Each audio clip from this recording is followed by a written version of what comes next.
உங்கள் அலுவலகத்திலிருந்து இதுபோல் ஒரு கேலி சித்திரம் வரலாமா என்று அவர்கள் என்னை கேட்டபோது எனக்கு இதை பற்றி தெரியவே இல்லை.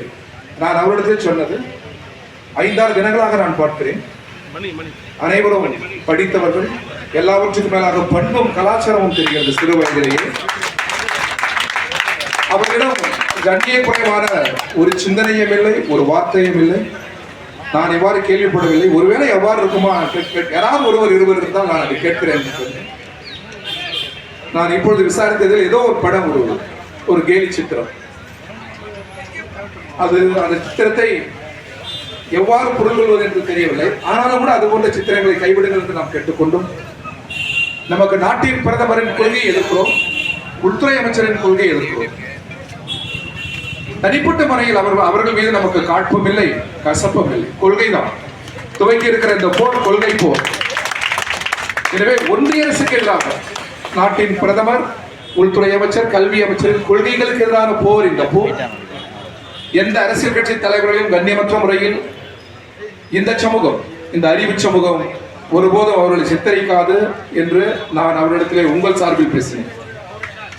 அவ்வாறு கேலி சித்திரங்கள் ஏதாவது தவறி வந்திருக்குமேயானால் தலைமை தாங்குகிறவர்கள் அறிவும் நல்ல கலாச்சார பண்பு உள்ளவர்களாக இருக்கிறார்கள். சொன்னால் ஒரு இடங்களில் கூட அவர்கள் திருத்திக் கொள்வார்கள் என்று நான் சொன்னேன். எனவே இது நமது போராட்டத்தின் நோக்கத்தை திசை. நான் பார்த்தவரை இந்த 5 தினங்களில் கண்ணியமற்ற ஒரு வார்த்தை கூட யாரிடமிருந்தும் வரவில்லை என்பதை உங்களிடமில்லை, அந்த அதிகாரியிடம் ஒரே ஒருவரை நான் சொன்னேன்.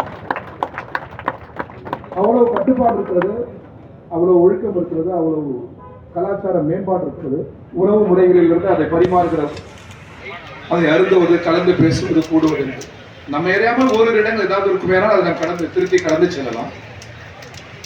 அதற்கு மேல் இங்கே ஏதாவது ஒரு புறம் நாட்டுக்கு விரோதமான செயலோ, கண்ணியக்குறைவான வார்த்தைகளோ, சித்திரங்களோ இருக்குமேனால் நீங்கள் எங்கள் மீது நடவடிக்கை எடுத்துக் கொள்ளுங்கள் என்று நான் உங்கள் சார்பில் என்னை நிறுத்தி நான் அவர்களுக்கு சொல்லியிருக்கேன்.